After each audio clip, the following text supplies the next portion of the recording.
Hello guys, welcome back to our channel part 4 Rebirth of Two Devil. Chapter 31 सांड उस अगली सी रीता को किस करते थे, ये सोच कि मैं सीरत हूँ। जिसे सुन करण जोर जोर से हंसने लगता है। हाँ वही रीता उसे कंफ्यूज होकर अपनी आंखें बड़ी बड़ी कर देख रही थी।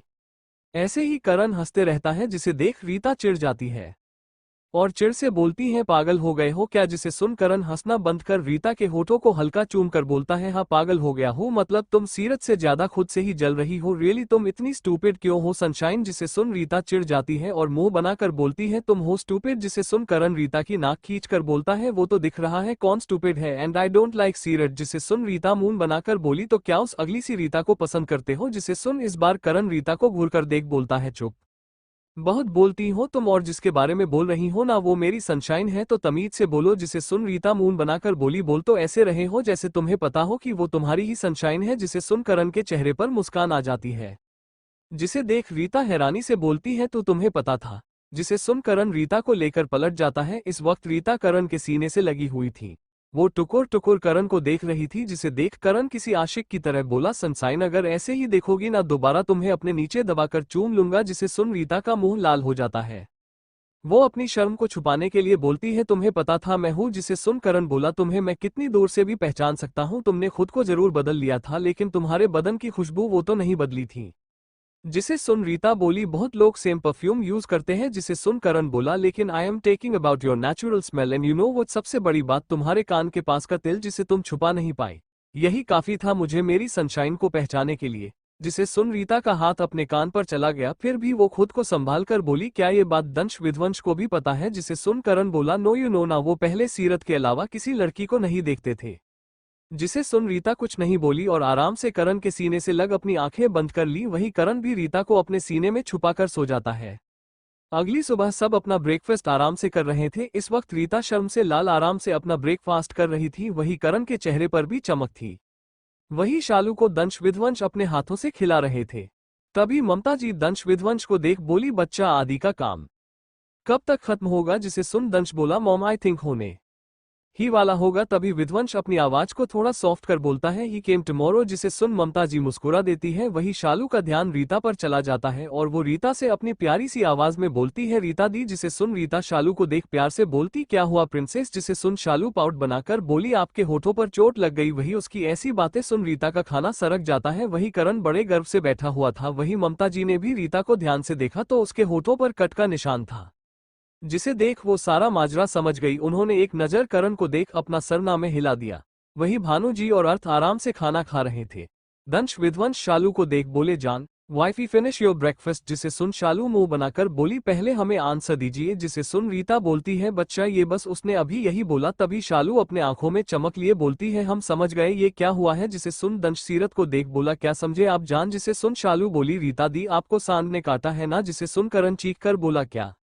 वही शालू अपने कान पर हाथ रख बोली इतना क्यों चीख रहे हो। वही दंश विध्वंस अर्थ और भानु जी अपनी जानलेवा नजरों से करण को देख रहे थे। वही करण उन सबको इग्नोर कर शालू से बोला प्रिंसेस आपको किसने बोला कि मैंने सांड ने काटा है। जिसे सुन शालू मुंह बनाकर बोली करण भाई शालू बहुत इंटेलिजेंट है, उसे सब पता होता है। एक दिन ना मम्मा के होठों पर भी यही निशान था। जब हमने मम्मा से पूछा कि किसने मारा तब हमें मम्मा ने बताया था मोटे सांड ने उन्हें काट लिया। वही शालू की बात सुन ममता जी की आंखें बड़ी बड़ी हो जाती है। वही दंश विध्वंस भानु जी को घूरने लगते हैं। वही बेचारी रीता उसे तो खुद शर्म आ रही थी।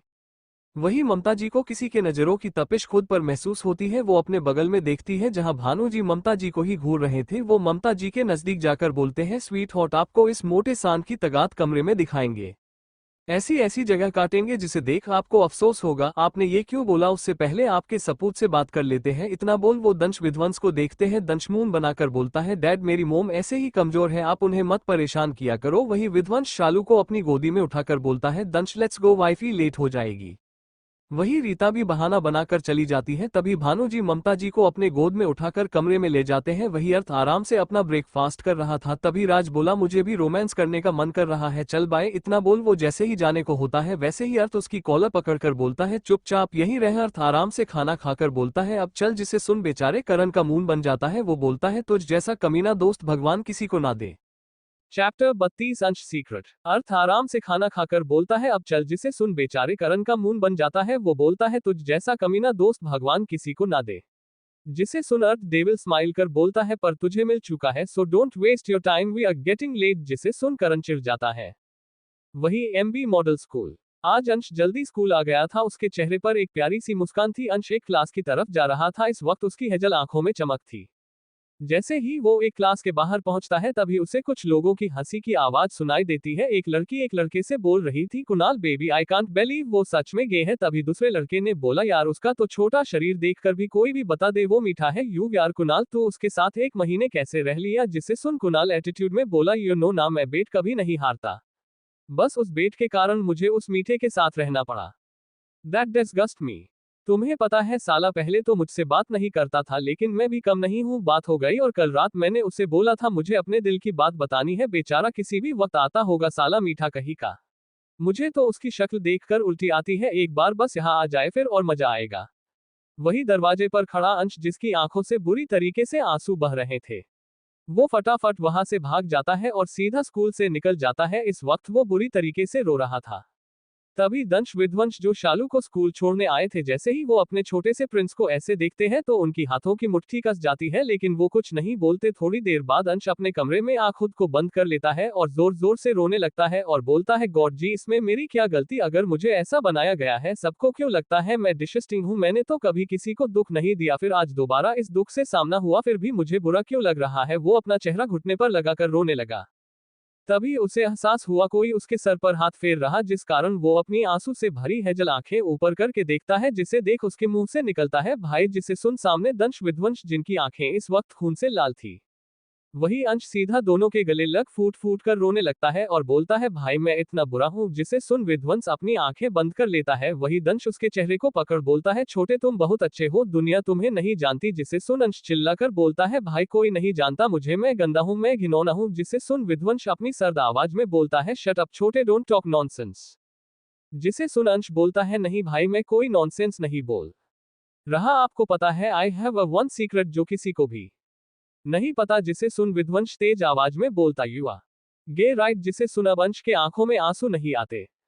वो एकटक अपने भाई को देख रहा था, जैसे पूछ रहा हो आपको कब पता चला, जिसका जवाब दंश देता है, डोंट फॉरगेट छोटे, हम माफिया है, हर जगह हमारी नजर होती है और तुम हमारे भाई हो तो ऑफ कोर्स हमें सब पता है। जिसे सुन अंश बोला, फिर भी आप दोनों को मुझसे नफरत नहीं हो रही। जिसे सुन इस बार विध्वंस अंश को अपने सीने से लगा कर बोला, छोटे you know I am proud of you because you accept your self but I am disappoint too. जिसे सुन अंश अपने भाई की तरफ देखने लगा, जिसे देख इस बार दंश बोला, बिकॉज तुम किसी के कुछ भी कहने के कारण खुद को तकलीफ दे रहे हो। तभी वापस से विध्वंस बोला, do you like that guy. जिसे सुन अंश ना में गर्दन हिला देता है और बोलता, I think he is my attraction nothing more. जिसे सुन दोनों भाई बोले, that's good now don't try and tell the things to मासी और मौसा। जिसे सुन अंश बोला, लेकिन उन्होंने। जिसे सुन दंश बोला, वो कुछ नहीं बोलेंगे, we are with you and don't cry, go and enjoy your cartoon, we are going to be late. जिसे सुन अंश में गर्दन हिलाकर बोलता है, वैसे बाय मेरी बेबी के हबीज। इतना बोल दंश बाथरूम में चला गया। तभी दंश बोला, भाई छोटा ठीक तो रहेगा ना। जिसे सुन विध्वंस बोला, उसकी लड़ाई है उसे लड़ने दो और चलो ऑफिस। जिसे सुन दंश विध्वंस के पीछे ऑफिस निकल जाता है। वही रेगिस्तान के एरिया में आज आदित्य का काम खत्म हो गया था, जिस कारण वो घर की तरफ निकल रहा था। आज उसके चेहरे पर चमक थी अपने परिवार से मिलने की, वो अभी गाड़ी चला ही रहा था। तभी कोई उसके गाड़ी के आगे आ गया, जिस कारण गाड़ी से उस इंसान का एक्सीडेंट हो गया। MB model school. शालू मुंह फुलाए फर्स्ट सीट पर बैठी हुई थी। इस वक्त उसका चेहरा गुस्से से लाल और फुला हुआ था, जिसमें वो बड़ी क्यूट लग रही थी। वी खुद में ही बोलती है, ये अंशु आज आए नहीं, हम इनसे बात ही नहीं करेंगे। गंदे कही के अब हम फंस गए इस मोटी चुड़ैल के सामने है, भगवान कैसे कैसे दिन दिखा रहे हैं हमें आप। इतना बोल वो अपना सर झुका लेती है। वही दूसरी तरफ आदित्य फटाफट अपनी कार से निकल कर देखता है तो एक लड़की अपने सर पर हाथ रखे गिरी हुई थी। तभी पीछे से एक आदमी आया और बोला, अब कहाँ बच के जाओगी सोनियो। जिसे सुन लड़की डर के मारे खुद को संभाल फटाफट आदित्य की तरफ भागकर उसके सीने से लग जाती है। वही आदित्य हैरान हो जाता है, वो कभी अपने सीने की तरफ देखता तो कभी सामने देखता, उसे समझ ही नहीं आ रहा था उसके साथ अभी क्या। Chapter 33 I want that girl. Aditya फटाफट अपनी कार से निकल कर देखता है तो एक लड़की अपने सर पर हाथ रखे गिरी हुई थी। तभी पीछे से एक आदमी आया और बोला, अब कहाँ बच के जाओगी सोनियो। जिसे सुन लड़की डर के मारे खुद को संभाल फटाफट आदित्य की तरफ भागकर उसके सीने से लग जाती है। वही आदित्य हैरान हो जाता है, वो कभी अपने सीने की तरफ देखता तो कभी सामने देखता, उसे समझ ही नहीं आ रहा था उसके साथ अभी क्या हुआ। अब आगे। तभी वो लड़की अपने रुंधे गले से बोलती है, प्लीज मुझे बचा लीजिए। वही आदित्य उसकी मीठी आवाज सुन उसमें खो जाता है। तभी उसे उस आदमी की आवाज आती है, ए छोरे लड़की को यहाँ दे और पतली गली से निकल। जिसे सुन आदित्य वापस अपने सेंस में आता है। वही उस लड़की की पकड़ आदित्य की शर्ट पर कस जाती है। तभी आदित्य उसे खुद के पीछे कर बिना देखे बोलता है, डोंट फियर। इतना बोल वो उस आदमी की तरफ बढ़ जाता है, जिसे देख वो आदमी थोड़ा डर जाता है, क्योंकि आदित्य कोई ऐसा वैसा इंसान नहीं था। वो अंडरवर्ल्ड का बॉस था, जिसे किसी के जीने मरने से फर्क नहीं पड़ता था। आदित्य का इस वक्त ओरा एकदम डरवाना था, जिसे देख वो आदमी डरकर बोलता है, मैंने उसे पूरे 20,000 में खरीदा है, उसे मेरे हवाले कर दे छोरे। जिसे सुन आदित्य उस आदमी के एकदम सामने आकर बोलता है, व्हाट डिड यू से। जिसे सुन वो आदमी डर से बोलते हैं, देख अगर तुझे ये लड़की भाग गई है तो मुझे मेरे 20,000 दे और ले जा इसे। जिसे सुन आदित्य अपने पास से 20,000 निकालकर उस आदमी के मुंह पर फेंक बोलता है, नाउ गेट लॉस्ट। वही वो आदमी फट पैसे उठाकर जैसे ही जाता है वैसे ही उसके सर पर गोली लग जाती है। वो पीछे मुड़कर देखता है तो आदित्य के हाथ में बंदूक थी। वो उस आदमी को डेविल स्माइल कर बोलता है, औरत कोई सामान नहीं जिसे तुझ जैसा कोई भी 2 टका खरीद कर ले जाए, वो अपने खानदान की इज्जत होती है। इतना बोल आदित्य सीधा उस लड़की की तरफ देखता है जो बेहोश हो गई थी। जिसे देख आदित्य फटाफट उस लड़की को अपने गोद में उठा लेता है और अपनी गाड़ी में बैठा लेता है और उसे लेकर शहर की तरफ निकल जाता है, क्योंकि वहां आसपास कोई भी हॉस्पिटल नहीं था। इस वक्त आदित्य का चेहरा एक्सप्रेशन लेस था। वो बार बार उस लड़की को देख रहा था जिसके चेहरे पर मिट्टी लगी हुई थी और उसके आधे चेहरे को उसके बालों ने ढक रखा था, लेकिन उसे देख कोई भी बता सकता था वो खूबसूरत है। वही आदित्य को उसे देख बहुत अजीब महसूस होने लगा। उसकी मुट्ठी स्टीयरिंग पर कस जाती है। वो मन में बोलता है, डोंट फॉरगेट आदित्य, तुम सिर्फ तुम्हारी क्यूटी पाए के हो। इतना सोचाकर आदित्य अपनी कार की स्पीड बढ़ा देता है, क्योंकि उसे उस लड़की को देखकर कुछ महसूस हो रहा था जो वो कभी महसूस नहीं करना चाहता था। सुबह का समय, आज संडे था, जिस कारण सब हॉल में बैठे एक दूसरे से बात कर रहे थे। आज पूरा अवस्थी परिवार भी वही था। वही शालू अंश और अक्षय के साथ बातें कर रही थी। उसने अंश को पहले ही माफ कर दिया था जब उसे पता चला उसके बेस्ट फ्रेंड की तबीयत खराब हो गई थी। वही अंश खोया हुआ था, बस उसके दिमाग में कुछ चल रहा था। वही दंश विध्वंस जिनकी नजर अपनी जान और वाइफी पर थी, और वही अर्थ भी किसी को प्यार से देख रहा था। वही दंश विध्वंस जिनका ध्यान हर जगह रहता है, वो उसे देख लेते हैं। वही विध्वंस उसे बुरी तरीके से घूरने लगता है। वही दंश उसके कान में बोलता है, नजरों से ही मेरे भाई को खाएगा क्या। जिसे सुन अर्थ बेशर्मों की तरह बोलता है, होठों से खाऊंगा। जिसे सुन दंश कुछ नहीं बोलता। तभी विध्वंस बोलता है, don't stay him because I don't want you to hurt him again. जिसे सुन अब अर्थ अपनी आंखें बंद कर लेता है और कुछ इमोशन उसके आंखों से होकर गुजर जाता है। वही अब आप सबको समझ आ ही गया होगा ये जनाब किसे देख रहे थे। अगर नहीं समझ आया तो मैं बता दूं, ये बड़े प्यार से अंश को देख रहे थे। वही अंश को भी पता था कोई उसे देख रहा था, लेकिन उसने उस इंसान को बिल्कुल इग्नोर कर दिया था। तभी सबको एक आवाज सुनाई देती है, प्रिंसेस। जिसे सुन सबका ध्यान दरवाजे पर जाता है जहां आदित्य खड़ा था। इस वक्त वो बिल्कुल मैसी लग रहा था, बिखरे हुए बाल, कपड़े भी थोड़े अजीब हो गए थे। वही शालू जैसे ही अपने भाई की आवाज सुनती है वो फटाफट अपने भाई की तरफ भाग जाती है और उसके सीने से लग जाती है। वही 2 जोड़ी आंखें जिन्हें ये बिल्कुल बर्दाश्त नहीं हो रहा था कि उनकी वाइफी जान किसी के गले लगे, दोनों भाई कसकर अपनी मुट्ठी बंद कर लेते हैं। तभी शालू आदित्य के साथ अंदर आती है। आदित्य सबसे मिलता है और बाद में दंश विध्वंस के पास बैठने को जाता है। तभी विध्वंस खड़ा होकर बोलता है, कम इन स्टडी रूम। जिसे सुन दंश करण अर्थ स्टडी रूम की तरफ चले जाते है। आदित्य मुंह बनाकर बोलता है, साला जलकुकरा जानता हूं, जानबूझकर बुला रहा है। इतना बोल वो हल्का मुस्कुराकर स्टडी रूम में आता है। तभी विध्वंस बोलता है, तुमने किसी को गोली मारी है। जिसे सुन आदित्य का चेहरा सर्द हो जाता है। वो दांत पीस कर बोलता है, साला सौदेबाजी कर रहा था और तुम्हें पता है आई कांट टॉलरेट दिस। तभी विध्वंस बोलता है, वेयर इज दैट गर्ल। जिसे सुन वैसे ही आदित्य बोलता है, सिटी हॉस्पिटल। जिसे सुन इस बार दंश गुस्से में बोलता है, और तू उस अकेली लड़की को ऐसे कैसे अकेला छोड़कर आ सकता है। जिसे सुन आदित्य वैसे ही बोलता है, इन्हीं हाथों से। जिसे सुन करण भी बोलता है, तब तुझे तेरे हाथों की अब जरूरत नहीं। वही अर्थ जिसे उतना तो समझ नहीं आया, लेकिन ये जरूर समझ आ गया कुछ तो बात है जो उसे नहीं पता।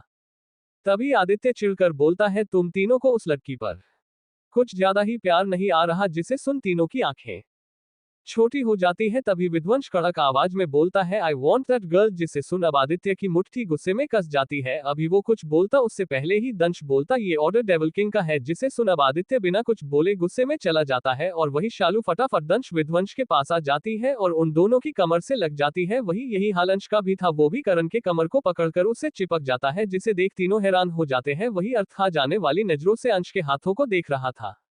तभी दंश फटाफट शालू को अपनी गोदी में उठा लेता है और बोलता है, जान क्या हुआ। वही विध्वंस भी शालू के सर को सहलाने लगता है। वही करण भी अपने भाई को डरता देख उसे अच्छे से अपने गले लगा कर कुर्सी पर बैठ जाता है, जिसे देख अर्थ की आंखें खून से भी लाल हो जाती है। वो गुस्से से करण को देख रहा था। वही शालू क्यूट सा पाउट बनाकर बोली, डेविल्स हब्बी भाई को क्या हुआ? वो ना बिल्कुल मॉन्स्टर की तरह गुस्सा थे। जिसे सुन विध्वंस शालू के सॉफ्ट गालों को चूम लेता है और उसे अपने गोद में लेकर चला जाता है। वही दंश भी अपने भाई के साथ चला जाता है। वही करण आपने क्यूट से भाई के चेहरे को देखता है, जिसकी हेजल आंखें नम थी, जिसे देख करण को बिल्कुल अच्छा नहीं लगता। उसने उसकी दोनों हेजल आंखें को चूम कर बोला, मेरा प्रिंस, मेरा बच्चा डर गया था। जिसे सुन अंश में गर्दन हिलाकर बोला, भाई घर चलो ना, मुझे आइसक्रीम खाना है। जिसे सुन करण उसे कुछ नहीं बोलता। तभी अर्थ फटाफट आ गया, अंश को करण की बाहों से छीन लेता है, जिसे देख करण की आंखें छोटी हो जाती है। वही अंश सहम जाता है, जिसे देख अर्थ अपना एक हाथ से प्यार से अंश के सर पर रखता है। तभी करण बोलता है, ये क्या हर्थ है? जिसे सुन अर्थ अंश को लेकर जाते हुए बोलता है, तू हॉस्पिटल जा, वहां तेरी ज्यादा जरूरत है। तभी अंश बोलता है, भाई मुझे भी जाना। उसने इतना ही बोला था, तभी उसे अपनी कमर पर दबाव महसूस होता है, जिसे महसूस कर वो सामने देखता है जहां अर्थ उसे अपनी लाल आंखों से घूर रहा था, जिस कारण बेचारा अंश कुछ बोल ही नहीं पाता। वही करण बोलता है, टेक केयर ऑफ हिम, इसे मोम के पास छोड़ देना। इतना बोल वो भी हॉस्पिटल की तरफ निकल जाता है। वही अंश को अर्थ अपने कमरे की तरफ ले जाता है। वही दंश विध्वंस का कमरा। शालू विध्वंस के सीने में दुबक कर सोफे पर बैठी हुई थी। वही दंश शालू के हाथों के साथ खेल रहा था। तभी शालू विध्वंस के सीने से अपने सर को निकालकर बोली, डेविल हब्बी भाई गुस्से में क्यों थे? जिसे सुन विध्वंस शालू के सर वापस अपने सीने से लगाकर बोलता है, wifey he is not angry. फिर दंश बोलता है, वो थक गया था ना, इसलिए तुम्हें लगा वो गुस्सा है। चलो अब जान, ये सब तुम नहीं सोचोगी। तभी विध्वंस शालू के बालों पर हाथ चलाते हुए बोलता है, वाइफी। जिसे सुन शालू हम बोलती है। जिसे सुन विध्वंस बोलता है, तुम किसी को गले नहीं लगाओगी। जिसे सुन शालू अपना सर उठाकर उसे देखती है। तभी दंश बोलता है, जान भाई सही बोल रहे हैं, अगर तुम सबके गले लगोगी तो हाथ पैर दर्द होने लगेंगे। तुम तो कितनी नाजुक और सॉफ्ट हो। जिसे सुन शालू भी कुछ सोचकर बोलती है, सच्ची डेविल्स हब्बी ऐसा भी होता है। जिसे सुन दंश विध्वंस हाँ में अपनी गर्दन हिला देते हैं। जिसे सुन शालू बोलती है, पर हम हमेशा सबको गले लगाते हैं, लेकिन अभी तक तो नहीं हुआ। जिसे सुन दंश विध्वंस सोचते हैं, उनकी बीवी इतनी भी भोली नहीं है। तभी विध्वंस बोलता है, वो दर्द तुम्हें नहीं हमें होता है। वही इतना ही शालू सुनती है और उसकी आंखें नम हो जाती है, जिसे देख दंश विध्वंस घबरा जाते हैं और उसके छोटे से चेहरे को अपने हाथों में लेकर बोलते हैं, व्हाट हैपेंड वाइफी जान? जिसे सुन शालू सुबकते हुए बोलती है, सॉरी डेविल्स हब्बी, अब शालू किसी को खुद के गले नहीं लगने देगी। जिसे सुन दंश विध्वंस को शालू पर बहुत प्यार आता है। उनकी छोटी सी जान कैसे उनके दर्द के लिए कुछ भी स्टूपिड बात मानने को रेडी हो गई। तभी दंश बोलता है, जान तुम घर में सबको गले लगा सकती हो, लेकिन बाहर किसी को नहीं समझी। जिसे सुन शालू बोली, लेकिन आपको दर्द होगा ना। जिसे सुन दंश शालू के माथे को चूमकर खुद के गोद में लेकर बोलता है, बिकॉज ये हमारी भी फैमिली है। जिसे सुन शालू बोली, मतलब तब आपको दर्द नहीं होगा। जिसे सुन दंश शालू की नाक को खींचकर बोलता है, बिल्कुल नहीं। अच्छा जान तुम नीचे जाओ, मुझे भाई से बात करनी है। जिसे सुन शालू किसी आज्ञाकारी बच्चे की तरह बिना कुछ कहे नीचे चली जाती है। वही विध्वंस दंश को गुस्से से देख रहा था। जिसे देख दंश बोला, भाई जान को हम कैद नहीं कर सकते, वो हमारी जान है। आई नो आपको उसका किसी का छूना पसंद नहीं, and I don't like to, but वो उसका भाई है। आप ही सोचो, अगर कोई हमारी एंजल को हमसे दूर। अभी दंश ने इतना ही कहा था, विध्वंस सामने रखे टेबल पर जोर से हाथ मार देता है, जिस कारण उसके हाथों से खून निकलने लगता है और वो टेबल जो शीशे का था वो चकनाचूर हो जाता है। वही विध्वंस अपने दांत पीस कर बोलता है, एंजल हमारी है, अगर किसी ने उसे हमसे दूर किया उसे मैं वही मार दूंगा। चैप्टर 34 स्नैच हर। वही विध्वंस अपने दांत पीस कर बोलता है, एंजल हमारी है, अगर किसी ने उसे हमसे दूर किया उसे मैं वही मार दूंगा। अगर वाइफी मेरी जान है तो एंजल मेरा दिल। जिसे सुन दंश अपनी सर चेहरे से अपने भाई को देखता है और उसका हाथ पकड़ बेड पर बैठा देता है और चुपचाप पट्टी करने लगता है। तभी विध्वंस बोलता है, I agree with you but I can't control my self. जिसे सुन दंश उसे एक नजर देख बोलता है, भाई डोंट फॉरगेट एंजल मेरे लिए भी मेरी जान जैसी है, and I can't tolerate to if someone snatch her. जिसे सुन अब विध्वंस शांत होकर बोलता है, क्योंकि तू विध्वंस नहीं है। विध्वंस मतलब सब खत्म कर देना, और जो भी विध्वंस की चीजों या लोगों को उससे दूर करेगा तो विध्वंस उसकी जिंदगी में विध्वंस मचा देगा। जिसे सुन दंश बोला, भाई वो तो आप बाद में करेंगे, पहले ये जो आपके हाथ में चोट है ना उसे देख, मोम विध्वंस जरूर मचा देगी। जिसे सुन अब विध्वंस कुछ नहीं बोलता। ऐसे ही दोनों भाई स्टडी रूम में चले जाते हैं। वही विध्वंस के दिमाग में कुछ बड़ा चल रहा था, जिस कारण वो किसी गहरी सोच में डूबा हुआ था। वही दूसरी तरफ सिटी हॉस्पिटल। आदित्य गुस्से में एक बोर्ड के अंदर आता है, लेकिन जैसे ही वो बोर्ड के अंदर आता है तो शोक हो जाता है। उसका दिल बहुत तेजी से धड़क रहा था। बेड पर एक 19 या 20 साल की लड़की जो थोड़ी दुबली पतली लग रही थी, उसका गोरा बदन, छोटा सा गोल चेहरा, काले लंबे घने बाल, लंबी लंबी पलकें जो उसकी आंखों को छुपा रखी थी, वो इस वक्त स्नो वाइट लग रही थी, जिसे देख हमारे आदित्य का दिल धक धक कर रहा था। उसका सारा गुस्सा एक बार में ही खत्म हो गया था। तभी उसे एक आवाज आती है, आदि, जिसे सुन आदित्य अपने होश में आता है और सामने देखता है जहां उस लड़की के बगल में एक और लड़की थी जिसके हेजल आंखों से आंसू बह रहे थे। वही रुद्र उस लड़की को एकटक देखने लगता है। वो लड़की जिसका रंग गोरा था और उसने हल्का मेकअप किया हुआ था, जिसमें वो सुंदर लग रही थी, उसकी उम्र भी 20 थी। वही बेड पर लड़की जिसकी आंखें बंद थी, उसके आंखों से एक आंसू की बूंद निकल जाती है। वही वो लड़की बोलती है, आदि, आप मुझे पहचानते हो ना, मैं आपकी क्यूटी। जिसे सुन आदित्य होश में आकर उसे एक बार देख फिर पूछता है, तुम सच में मेरी क्यूटी हो? जिसे सुन वो लड़की अपनी गर्दन हाँ में हिला देती है, जिसे देख आदित्य भी उसे अपने सीने से लगा लेता है। वही करण भी आ जाता है। तभी बिस्तर पर लड़की को होश आ जाता है। वो उठकर अपनी काली आंखों से सब कुछ देख रही थी। वही करण के मुंह से निकलता है, सिया, मेरा बच्चा। जिसे सुन वो लड़की जो अभी तक आदित्य के गले लगी थी, वो सीधा करण के पास आ उसे गले लगा लेती है और बोलती है, आई मिस यू भाई, मैंने आप सबको बहुत मिस किया। जिसे सुन करण की आंखें नम हो जाती है। बरसों बाद जिसका किसी को अता पता नहीं था, वो उनके सामने थी। तभी उन सबको कुछ गिरने की आवाज आई, जिस कारण उनकी नजर बिस्तर पर बैठी हुई लड़की पर गई, जिसे देख आदित्य और करण को अपनापन महसूस होता है, जैसे वो उसे जानते हो। वही आदित्य उस लड़की के पास आ बोलता है, सिया, क्या तुम जानती हो इसे? जिसे सुन वो लड़की जो करण के गले लगी थी, वो बोलती है, भाई, इसी की फैमिली ने मुझे अपने साथ रखा था, लेकिन इन सब ने मुझे बहुत दर्द दिया भाई, ये मुझसे अपने सारे काम करवाते थे। ये सब बोलते हुए सिया जोर जोर से रोने लगी और बोली, भाई, इसका नाम भी सिया ही है। इसने नाम का फायदा उठाकर मुझसे मेरा कॉलेज भी छीन लिया।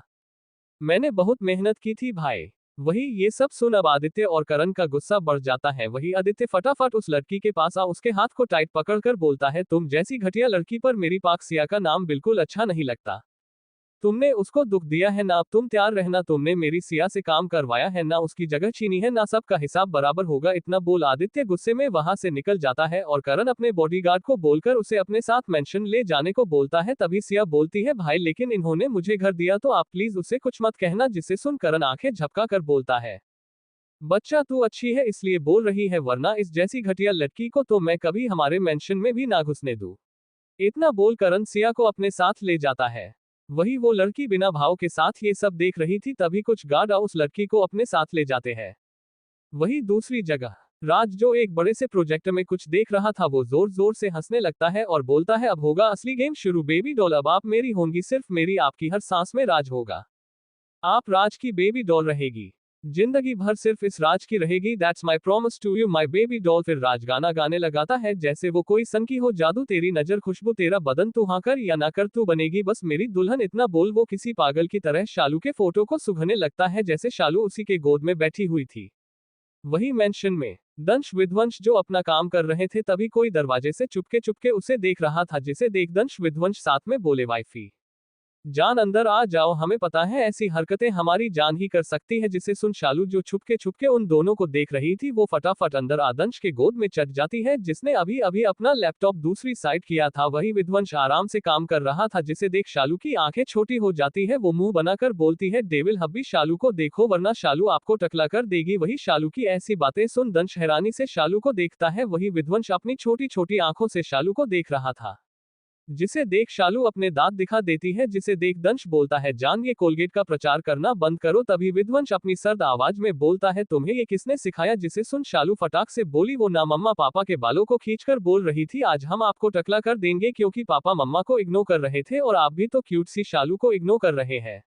वही दंश उसकी बात सुन बोलता है, बीवी होती ही खतरनाक है। वही विध्वंस शालू की तरफ देख बोलता, डेविल स्माइल कर बोलता है, वैसे तुम मेरे बाल नोचोगी? जरा ये अपने छोटे छोटे हाथ देखो, ये तो मुझ तक पहुंच भी नहीं पाएंगे। जिसे सुन शालू को बहुत जोर का गुस्सा आता है। वो फटाफट दंश के गोद से उछलकर विध्वंस के गोद में चढ़ जाती है। इसी कारक दंश विध्वंस का बैलेंस थोड़ा बिगड़ता है, पर वो एक दूसरे को संभाल लेते हैं। और वही दंश शालू को घूर रहा था, जो विध्वंस के बालों को पकड़कर खींच रही थी। वही विध्वंस उसकी इस हरकत को देख बस देखता ही रह जाता है। वही जब शालू कुछ देर ऐसे ही बाल खींच रही थी और वही विध्वंस के चेहरे पर डेविल स्माइल थी। वही दंश मुंह बनाकर बोलता है, जान, हमें पता है तुम हमें दर्द नहीं दे सकती हो, तो क्यों ये नाटक कर रही हो? वही दंश की बात सुन शालू जो धीरे धीरे विध्वंस के बाल खींच रही थी कि कहीं उसे दर्द ना हो जाए, उसके हाथ अब खुद ही रुक जाते हैं, जिस एहसास से विध्वंस शालू की कमर को पकड़कर उसे अच्छे से अपने गोद में बैठा लेता है, जिस कारण शालू अपने होश में आती है। तभी शालू की नजर विध्वंस के हाथों पर पड़ती है, जिसे देख शालू की चीख निकल जाती है। चैप्टर 35 शोक। वही दंश की बात सुन शालू, जो धीरे धीरे विध्वंस के बाल खींच रही थी कि कहीं उसे दर्द ना हो जाए, उसके हाथ अब खुद ही रुक जाते हैं, जिस एहसास से विध्वंस शालू की कमर को पकड़कर उसे अच्छे से अपने गोद में बैठा लेता है, जिस कारण शालू अपने होश में आती है। तभी शालू की नजर विध्वंस के हाथों पर पड़ती है, जिसे देख शालू की चीख निकल जाती है। जिसे सुन दंश विध्वंस शालू की तरफ देखते हैं, जिसकी आंखों से आंसू निकल रहे थे, जिसे देख दंश विध्वंस परेशान हो जाते हैं। दंश शालू के छोटे चेहरे को अपने हाथों में भर लेता है। वही विध्वंस शालू के आंखों से आंसू पोंछता है और प्यार से बोलता, वाइफी व्हाट हैपेंड। जिसे सुन शालू विध्वंस के जिस हाथ में चोट लगी थी, उसे अपने छोटे छोटे दोनों हाथों से पकड़ उस पर फूंक मारकर बोलती है, दर्द हो रहा है। जिसे सुन दंश शालू को अपने गोद में ले लेता है। वह शालू अभी भी विध्वंस का हाथ पकड़ रखी थी। जिसे देख विध्वंस एक गहरी सांस लेकर बोलता है, नहीं वाइफी, ये हट नहीं हो रहा। जिसे सुन शालू अपने रुंधे गले में बोलती है, आप झूठ बोल रहे हैं ना, मुझे पता है ये दर्द हो रहा होगा। आपको पता है जब सीरत दी ने ना गलती से मेरे हाथों पर पैर रखा था ना, तब मुझे बहुत दर्द हुआ, बहुत रोना भी आ रहा था।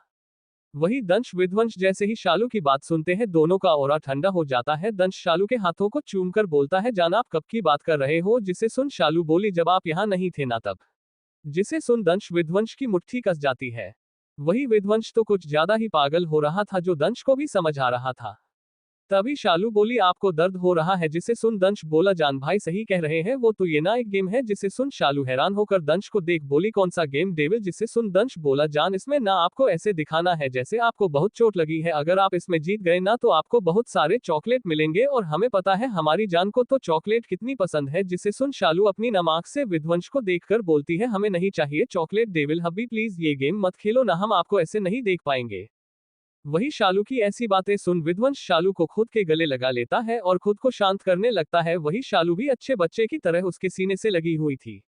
वही दंश शालू के माथे को सहलाकर मन में बोलता है, सॉरी जान, हम सच में बहुत बुरे हैं। तुम हमारी एक छोटी सी चोट देखकर डर जाती हो, और हमने तो तुम्हें ना जाने कितनी चोट दी है।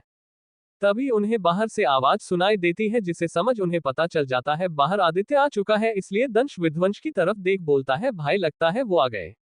जिसे सुन विध्वंस अपनी हरी आंखें खोलता है, जो अब तक पूरी शांत हो चुकी थी, जिसके अंदर एक सुकून था। तभी विध्वंस शालू को देख बोलता है, वाइफी जाओ आप अक्षय और अंश के साथ खेलो, हम अभी आते हैं। जिसे सुन शालू पाउट बनाकर बोली, पहले आप प्रोमिस करो आप ये गेम नहीं खेलोगे। जिसे सुन विध्वंस शालू के गालों को चूम कर बोलता है, yes my cute wifey, I am not going to play this game anymore. जिसे सुन शालू खुश हो जाती है। वही दंश भी शालू के दूसरे गाल को चूम कर बोलता है, अब जाओ जान। जिसे सुन शालू हाँ में सर हिलाकर चली जाती है। वही दंश विध्वंस नीचे जाते हैं तो देखते हैं एक लड़की उनकी मासी के गले लग रो रही थी। जिसे देख उनके चेहरे पर कोई इमोशन नहीं होता। तभी दंश विध्वंस पैंट के पॉकेट में हाथ डालकर बड़े रौबदार तरीके से नीचे आते हैं। तभी किरण जी दंश विध्वंस की तरफ देख बोलती है, बच्चों देखो आपकी सोना। जिसे सुन वो लड़की जो कोई और नहीं सिया थी, वो अपना सर ऊपर करती है। वही सिया एक पल तो दंश विध्वंस के हैंडसम चेहरे में खो जाती है, लेकिन जैसे ही वो उन दोनों की रौबदार आवाज सुनाई देती है, तो वो अपने होश में आती है। मासी we know she is our sister. Dansh Vidhwans sister world पर जोर देकर बोलते हैं। वही बेचारी सिया को ये पसंद तो नहीं आता, लेकिन फिर भी वो मुस्कुराकर सबसे पहले विध्वंस के गले लगने जाती है, तो दंश उसे अपना हाथ दिखाकर रोक देता है और बोलता है, मुझे और भाई को किसी का गले लगाना नहीं पसंद, सो डोंट टच अस। वही आदित्य, जिसका तो पूरा ध्यान सिर्फ दूसरी सिया पर था, जो बात उसे भी समझ नहीं आ रही थी। तभी करण, जिसे दंश विध्वंस का नेचर पता था, इसलिए वो बात बदल कर बोलता है, मुझे तो पापा के आने का इंतजार है, वो कितने खुश हो जाएंगे। वही अर्थ की भी नजर बस एक टक सिया पर थी। वही अंश, जिसका ध्यान सिर्फ अर्थ पर था, उसे देख उसके चेहरे पर एक तंज भरी मुस्कान आ जाती है। वो अपना चेहरा फेर अपनी बड़ी बहन को देखता है, जिसका चेहरा पहले उससे मिलता जुलता था, लेकिन अब बस आंखों के सिवा कुछ नहीं मिलता। तभी अंश का ध्यान दूसरी सिया पर पड़ता है, जिसका चेहरा उससे बिल्कुल मिलता जुलता है, सिर्फ उसकी काली आंखें ही उससे नहीं मिलती। तभी अंश करण को देख बोलता है, भाई ये कौन है। जिसे सुन करण की नजर दूसरी सिया पर जाती है, और पूरी फैमिली की भी। वही किरण जी तो बस उस सिया को देखती रहती है। तभी करण अपनी ठंडी आवाज में बोलता है, इसी के कारण तो मेरी बहन यहाँ ना आ पाई, इसने सिया को बहुत दुख दिया है। जिसे सुन अब किरण जी की आंखें में गुस्सा उतर जाता है। वो डायरेक्ट सिया के पास आ उसके गालों पर एक जोर से थप्पड़ मार देती है, जिस कारण सिया जमीन पर गिर जाती है। वही अब आदित्य को ये सब अच्छा नहीं लगता, इसलिए वो फटाफट उस सिया के पास आ उसे अपने गले से लगा लेता है, जो एक टक सिर्फ किरण जी को देख रही थी। वही किरण जी गुस्से में बोलती है, आदि दूर हटो इस लड़की से, इसके कारण हमारी बच्ची ने बहुत दुख झेला है, हमारी सोना का बचपन खत्म हो गया है सिर्फ इसके कारण। तभी आदित्य बोला, बस आंटी बहुत हो गया, मानता हूँ इसने गलत किया है, लेकिन इसने सिया का बचपन नहीं खराब किया है, इसके माँ बाप ने किया है और जो इसने देखा वही सीखा, तो आप इसे ब्लेम नहीं कर सकती। जिसे सुन करण बोला, तू क्यों इसका साथ दे रहा है, तुझे तो अपनी क्यूटी पाई का साथ देना चाहिए। जिसे सुन आदित्य बोला, मैंने कभी किसी लड़की या औरत की खुद के सामने बेइज्जती नहीं सहन की है, और हाँ क्यूटी पाई गलत नहीं है, ना ही ये लड़की। अगर गलत है तो वो उस चीज की सजा भुगतेगी। जिसे सुन किरण जी बोली, आई गिव हर पनिशमेंट, इसने मेरी बच्ची को नुकसान पहुंचाया। जिसे सुन आदित्य सिया की तरफ देखता है जिसकी आंखों में खालीपन था। वही तभी पहली सिया बोली, आदि आप उसे पनिश होने से कैसे रोक सकते हैं, उसने देखो ना मुझे कितना दुख दिया है। जिसे सुन आदि अपनी आंखें बंद कर बोलता है, तो तुम क्या चाहती हो, मार दूं इसे जान से। जिसे सुन ममता जी बोलती है, आदि कैसी बात कर रहे हैं आप, हम आदि की बात से सहमत है, वो बच्ची अभी छोटी है। तभी पहली सिया बोली, आदि क्या आप इसकी खूबसूरती के कायल हो गए हैं, जिस कारण आप मुझे छोड़ उसे सपोर्ट कर रहे हैं। जिसे सुन आदित्य गुस्से में चिल्ला कर बोलता है, जस्ट शट अप समझी। तभी किरण जी गुस्से में बोलती है, मेरी बेटी क्या ही गलत बोल रही है, किस हक से तुम इस लड़की को सपोर्ट कर रहे हो। जिसे सुन आदित्य चिल्ला कर बोला, बीबी है मेरी इस कारण सपोर्ट कर रहा हूँ, इस घर की छोटी मालकिन है इस कारण सपोर्ट कर रहा हूँ। वही आदित्य की बात सुन सब शोक हो जाते हैं। वही दंश विध्वंस वो आराम से सोफे पर बैठे अपना फोन चला रहे थे, जैसे उन्हें ये सब पहले से ही पता हो। पता भी क्यों ना हो, पिछले जन्म में भी तो यही तमाशा हुआ था। चैप्टर 36 घर प्रवेश। जिसे सुन आदित्य चिल्लाकर बोला, बीबी है मेरी इस कारण सपोर्ट कर रहा हूँ, इस घर की छोटी मालकिन है इस कारण सपोर्ट कर रहा हूँ। वही आदित्य की बात सुन सब शोक हो जाते हैं। वही दंश विध्वंस वो आराम से सोफे पर बैठे अपना फोन चला रहे थे, जैसे उन्हें ये सब पहले से ही पता हो। पता भी क्यों ना हो, पिछले जन्म में भी तो यही तमाशा हुआ था। यही सब सोच दंश विध्वंस अपने काम में लगे हुए थे। वही आदित्य की बात सुन सिया का चेहरा काला हो चुका था, उसका दिमाग काम करना बंद हो जाता है, जिस कारण वो दूसरी सिया के पास जाकर, जो इस वक्त आदित्य के बाहों में थी, सिया उसे आदित्य के बाहों से खींचकर जोर से थप्पड़ मार देती है। वही उसकी ऐसी हरकत देख आदित्य तेज से चिल्लाकर सिया बोलता है और उसे अपनी सिया की तरफ से धक्का दे देता है और अपनी सिया को वापस से अपने सीने से लगा लेता है। वही दंश विध्वंस के हाथों की मुट्ठी कस जाती है। वही सिया चिल्लाकर बोलती है, हमेशा इसने मुझसे सब छीना है, अब आपको भी मुझसे दूर कर दिया, आई कांट टॉलरेट दिस। वही उसकी ऐसी बातें सुन अब ममता जी आगे आ दूसरी सिया को उठाती है और बोलती है, जानते हैं इन्होंने गलत किया है, लेकिन हमारे आदि ने बोला है कि उन्हें इस बात पर पनिश किया जाएगा, और लेकिन हम ये बिल्कुल बर्दाश्त नहीं करेंगे कोई हमारी बहू को हमारे सामने ऐसे मारे। इतना बोल शालू सिया को अपने साथ दंश विध्वंस के सोफे के बगल में बैठा देती है। वही अब शालू कुछ बोलती उससे पहले विध्वंस अपनी तेज आवाज में बोलता है, सब अपने कमरे में जाओ एंड मासी आप सिया को लेकर जाओ and we are the one who gave them punishment. जिसे सुन अब सबको इतना समझ आ गया कि दंश विध्वंस उसे पनिशमेंट दे देंगे, लेकिन किरण जी को थोड़ा उस सिया के लिए बुरा लगा, क्योंकि उसे पता था दंश विध्वंस की पनिशमेंट कैसी होती है। यही सब सोच वो सिया को लेकर चली जाती है और करण और अंश भी अपने घर वापस चले जाते हैं। आदित्य वो भी अपने कमरे में वापस चला जाता है और अर्थ भी बाहर चला जाता है। वही दंश विध्वंस सिया को देखते हैं जो डरी सहमी बैठी हुई थी। उसे देख दंश विध्वंस से धीरे से बोलता है, भाई हमने हमारी सोना को बहुत टॉर्चर किया था, लेकिन इस बार हम हमारी सोना को सबसे प्रोटेक्ट करेंगे। जिसे सुन विध्वंस हम बोलता है। तभी विध्वंस अपनी जगह से खड़ा होता है और जहां सिया बैठी हुई थी वहां जा कर उसके सर को सहला देता है, जिसे महसूस कर सिया अपनी नम आंखों से सामने देखती है। जिसे देख दंश सिया के पास आ उसके पैरों के पास बैठकर उसके हाथों को पकड़कर बोलता है, मेरा सोना बच्चा तो स्ट्रांग है, फिर वो ऐसे उदास क्यों बैठा है। वही दंश का इतना ही कहना था। सिया फूट फूट कर दंश के सीने से लग रोने लगी। जिसे देख दंश बोला, भाई खड़े हैं, इमोशनल ड्रामा मत कर वरना दोनों को सूली पर लटका देंगे। जिसे सुन सिया के चेहरे पर मुस्कान आ जाती है। वही विध्वंस दंश को बुरी तरीके से घूरने लगता है। तभी ममता जी आरती की थाली लेकर आती है और बोलती है, अरे वाह, मतलब जेठ और भाभी में बन तो अच्छी रही है। इतना बोल वो सिया को खड़ा कर बोलती है, चलो बच्चा पहले मैं आपका घर प्रवेश करवा देती हूँ। जिसे सुन सिया भी अच्छे बच्चे की तरह खड़े होकर ममता जी के पीछे पीछे चली जाती है। वही ममता जी किसी नौकर को बोल आदित्य को बुलाती है। उसके बाद ममता जी दोनों की आरती कर सिया का घर प्रवेश कराती है और आदित्य को बोलती है, अपनी बीवी को अपने कमरे में ले जाओ। जिसे सुन आदित्य सिया का हाथ पकड़ उसे अपने कमरे में ले जाता है और सीधा बेड पर फेंक देता है और अपने कमरे का सारा सामान तोड़ने लगता है। जिसे देख सिया एक जगह सिकोड़ कर बैठ जाती है। तभी आदित्य चीख कर बोलता है, बिकॉज ऑफ योर क्यूटी के आंखों में आंसू थे, तुम्हारे कारण आज मेरी क्यूटी की जगह छीन गई। इतना बोल आदित्य सारा कमरा तहस नहस कर देता है और सिया के पास आ उसे बेड पर धक्का दे देता है और बोलता है तुमने मेरी क्यूटी की जगह छीनी है ना, अगर तुम्हें मैंने तिल तिल नहीं तड़पाया मैं भी आदित्य प्रताप नहीं। इतना बोल आदित्य अपने कमरे से निकल जाता है और सिया जिसने अब तक अपने मुंह से आवाज नहीं निकाली थी वो अब फूट फूट कर रोने लगती है और बोलती है आदि हमें तो लगा था आप मुझे पहचान जाओगे, आपने तो कहा था कि मैं मेरी क्यूटी को आंखें बंद करके भी पहचान सकता हूँ, फिर क्यों आप ऐसा कर रहे हैं। यही सब बोल सिया रोए जा रही थी। वही दंश विध्वंस के कमरे में शालू दंश के सीने लगी उसके हाथों से खेल रही थी। तभी शालू दंश से बोलती है डेविल डेविल हब्बी कहा है, जिसे सुन दंश डेविल स्माइल कर बस सबको सजा देने वाले को सजा मिल रही है। जिसे सुन शालू उसे मासूमियत से देख बोलती है मतलब जिसे सुन दंश बोलता है जान भाई काम कर रहे हैं इसलिए वो वही है। ममता जी का कमरा। ममता जी अपने कमर पर हाथ रख विध्वंस को अपनी भूरी आंखों से घूर रही थी। वही विध्वंस जो हमेशा सबको डराता है वो खुद अपनी आंखें नीचे किए बैठा था। जिसे देख ममता जी गुस्से में बोलती है तुमने खुद को नुकसान पहुंचाया। जिसे सुन विध्वंस बोलता है मॉम वो तो गलती से हाथ लग गया था। जिसे सुन ममता जी गुस्से में चीख कर बोलती है झूठ। जिसे सुन विध्वंस अपनी आंखें बंद कर बोलता है जब आपको सब पता है तो पूछ क्यों रहे हो। बस विध्वंस का यही कहना था कि ममता जी सोफे पर बैठ अपने रुंधे गले में बोली बच्चा आप हमसे प्यार नहीं करते। बस वही जैसे ही विध्वंस को जैसे ही ममता जी की आवाज सुनाई देती है तो उसकी आंखें एकदम लाल हो जाती है। Chapter 37 bite this. Dansh Vidhwans का कमरा। शालू दंश के एक हाथ से खेले जा रही थी।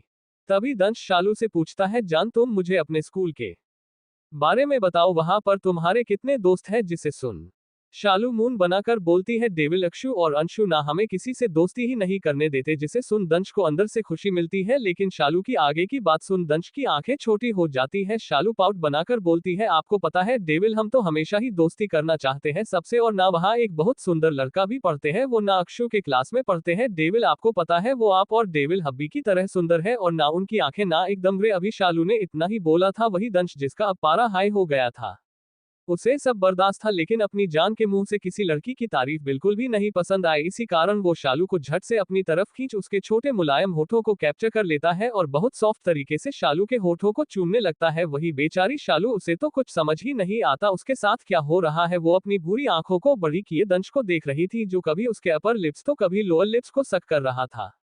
शालू का पूरा शरीर कांपने लगता है, उसके लिए ये सारे एहसास नए थे।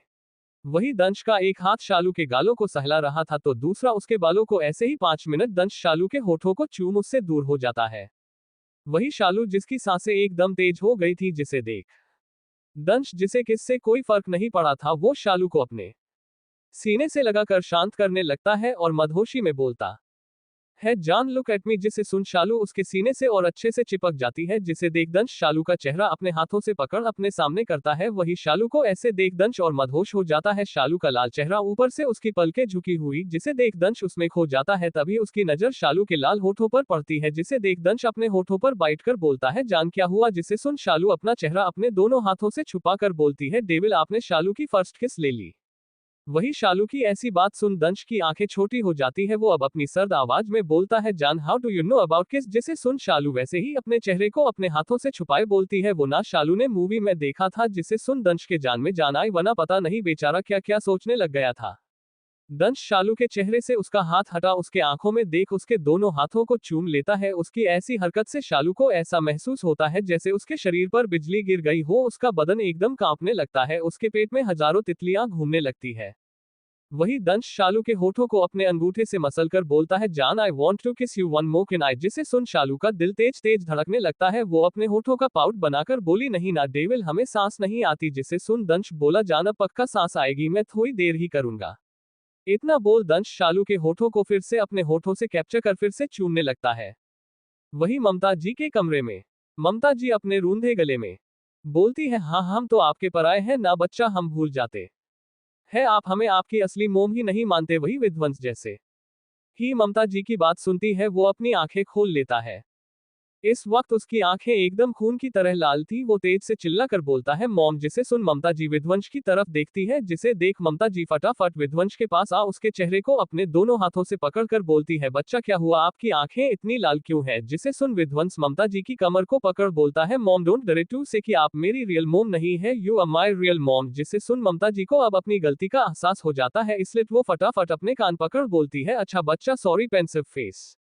मम्मा कुछ ज्यादा ही बोल गई थी। तभी विध्वंस बोला, तो अब से आप ऐसा मत बोलना वरना सच बोल रहा हूँ आपको छोड़कर चला जाऊंगा। जिसे सुन ममता जी का मुंह फूल जाता है। वो गुस्से में बोलती है, गंदा बच्चा। जिसे सुन विध्वंस के चेहरे पर एक ना दिखने वाली मुस्कान आ जाती है जो थोड़ी देर में खुद चली भी जाती है। वही ममता जी विध्वंस को बहुत सारी हिदायत देती है कि आप ऑफिस नहीं जाओगे, रेस्ट करोगे। वही विध्वंस भी ममता जी की बात अच्छे से सुन रहा था। ऐसे ही कुछ देर बाद विध्वंस वापस अपने कमरे में आता है। अंश का कमरा। इस वक्त अंश दीवार से लगा हुआ था और वही अर्थ उसे अपनी काली ठंडी आंखों से घूर रहा था। वही अंश भी उसे अपनी हेजल आंखों से घूर रहा था। तभी अंश बोला, अगर आपका घूरना हो गया तो हटो, मुझे अपनी दी से मिलने जाना है। जिसे सुन अर्थ अंश की कमर को अपने एक हाथ से अच्छे से टाइट पकड़ बोलता है, रसमलाई तुम्हें नहीं लगता तुम कुछ ज्यादा ही बोल रहे हो और बड़े अच्छे से इग्नोर भी कर रहे हो? कल तो तुम छुप कर भाग गए, उसकी भी तो पनिशमेंट बनती है ना मेरे रसमलाई। वही अर्थ के मुंह से खुद के लिए ये सुन अंश का शरीर सिहर जाता है, जिससे उसकी आंखें खुद बंद हो जाती है। जिसे देख अर्थ के चेहरे पर डेविल स्माइल आ जाती है। अर्थ अंश के चेहरे के नजदीक आ उसके होठों के पास आ फूंक मार देता है, जिस कारण अंश अपने होठों को बाइट करता है। जिसे देख अर्थ झटके से अंश को खुद के और नजदीक कर अपनी सर्द आवाज में बोलता है, no rasmalai, I am the one who can bite this. वही अर्थ की ऐसी बातें सुन अब बेचारे अंश की हालत ही खराब हो जाती है। तभी उसे कुछ याद आता है, जिसे याद अंश अर्थ को बहुत जोर से धक्का दे देता है। वही अर्थ का ध्यान तो बस अपने रसमलाई पर था, जिस कारण उसे धक्के का पता ही नहीं चलता।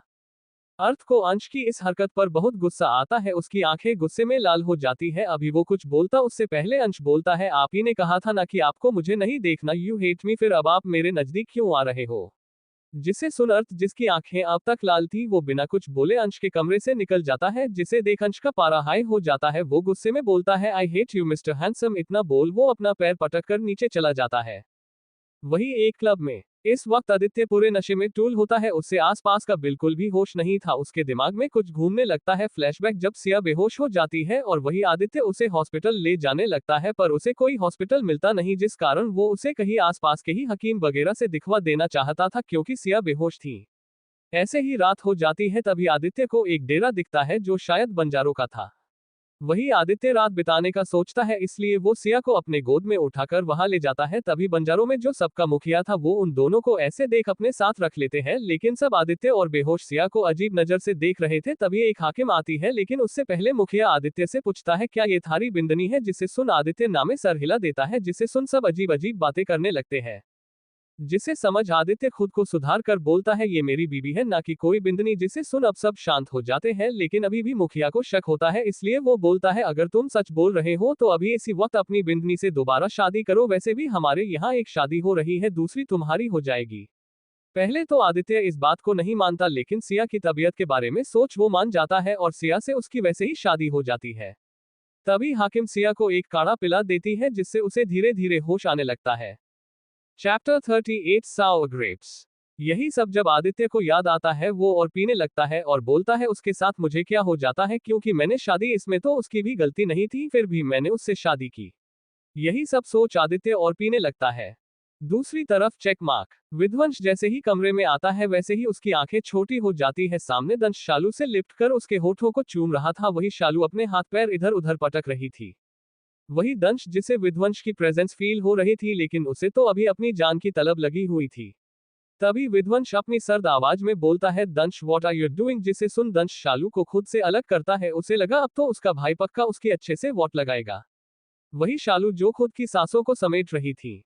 तभी विध्वंस शालू के पास आ उसके छोटे से चेहरे को अपने हाथों में पकड़कर बोलता है, वाइफी आर यू ओके? जिसे सुन शालू हाँ में अपनी गर्दन हिला देती है।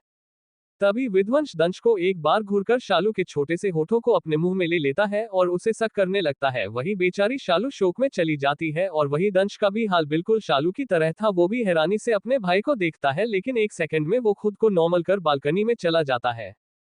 वही विध्वंस शालू के होठों को बुरी तरीके से चूमने लगता है। धीरे धीरे विध्वंस को खुद पर कंट्रोल नहीं होता, जिस कारण विध्वंस शालू के कमर पर चिमटी काट लेता है, जिस कारण शालू दर्द से कराह उठती है और जिससे उसका मुंह खुल जाता है। वही विध्वंस डेविल स्माइल कर शालू के छोटे से मुंह में अपनी बड़ी जीभ घुसा देता है और शालू के मुंह का स्वाद लेने लगता है। धीरे धीरे विध्वंस शालू के छोटी सी जीभ में अपनी बड़ी जीभ फंसाकर उसे फ्रेंच किस करने लगता है।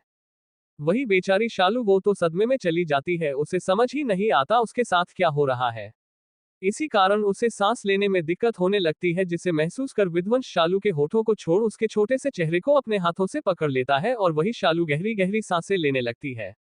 वही विध्वंस अपनी हरी आंखों से शालू के लाल चेहरे को देख रहा था, जो खुद को कंट्रोल कर रही थी उसका लाल चेहरा देख विध्वंस शालू को एकटक देख अपनी मर्दाना आवाज में बोलता है, wifey you look like a red strawberry strawberry and I love strawberry. इतना बोल विध्वंस शालू के होठों को एक बार बाइट कर लेता है, जिससे शालू होश में आती है। शालू विध्वंस को देख मुंह बनाकर बोली, छी डेविल, आपने हमारी जीभ को चूसा, डोंट यू नो गंदा होता है। जिसे सुन विध्वंस सरगोशी में बोला, वाइफी तुम तो पूरी हेवन हो, बस जल्दी बड़ी हो जाओ मेरी छोटी सी वाइफी। इतना बोल विध्वंस शालू के गालों को बाइट कर लेता है, जिस कारण शालू की आह निकल जाती है। वो गुस्से में विध्वंस को देख बोलती है, गंदे डेविल हब्बी। इतना बोल वो कमरे से भाग जाती है, जिसे देख विध्वंस के चेहरे पर एक डेविल स्माइल आ जाती है।